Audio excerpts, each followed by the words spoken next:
Hi, this is Tablet Technologies, and we're going to take a look around a customized ConcaTab NX8.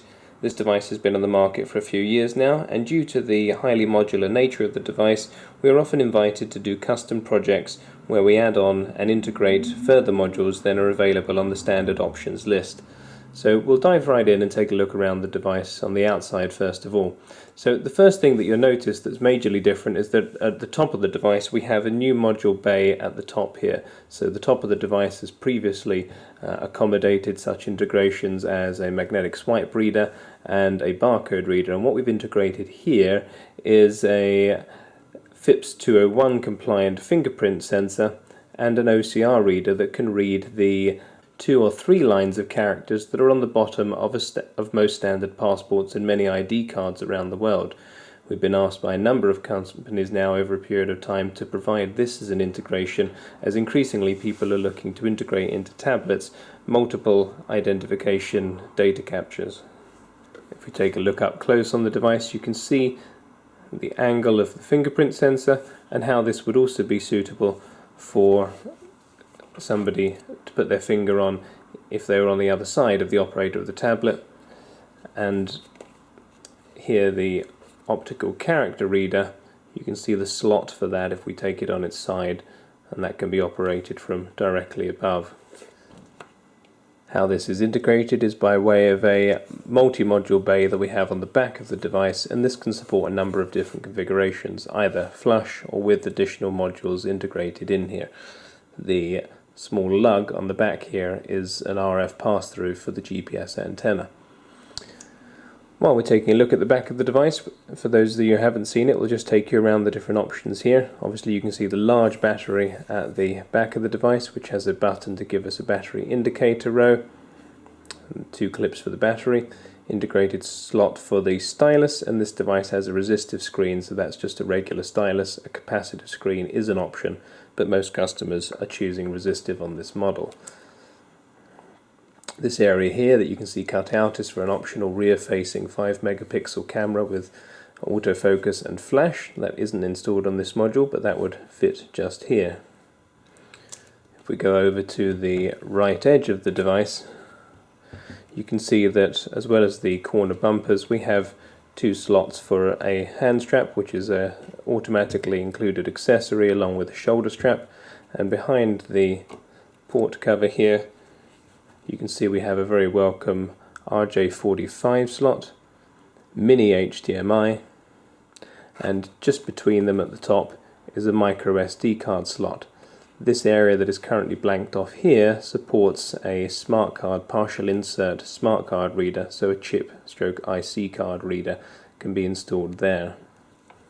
On the bottom of the device we have the docking connector, and we have 2 docks for the device, both a VESA mountable dock just for charging and a full port replicating dock that also charges spare batteries. Both of those docks are lockable and VESA mountable. Over on the other side of the device we have DC in, 2 full-size USB 3.0 ports and a 9-pin RS232 COM port.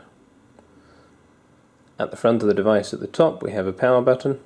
The first function button down here is labelled with a T, which is a trigger button for when a barcode scanner is installed, and then 4 programmable buttons labelled 1 to 4. These can be programmed in software. There are 3 LED indicator lights. On the front there is a fingerprint scanner for identification purposes. This can also be upgraded to a higher resolution capacitive scanner, but there isn't sufficient space here for a FIPS 201 scanner, which is what's led to the integration of that on the top. Also, this position on the tablet is more suitable for identification of a user, such as login or unlocking the machine, whereas the location at the top of the device is more suitable for taking fingerprints of people standing in front of the tablet.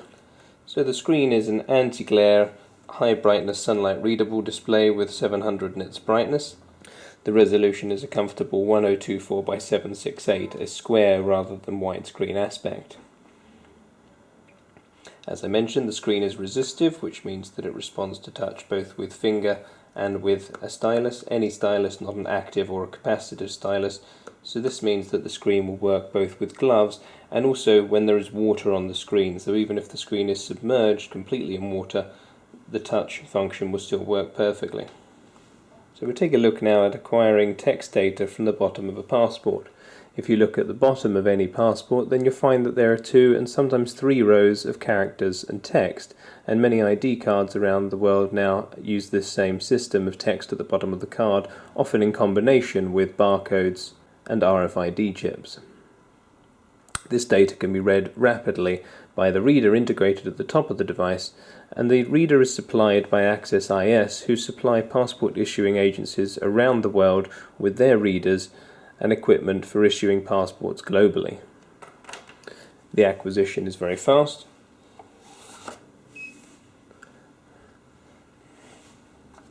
and can be done in high succession.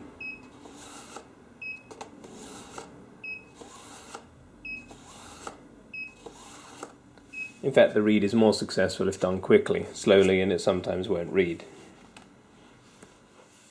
We'll take a look at biometric fingerprint reading. You'll see that the read is very quick and with a high degree of detail.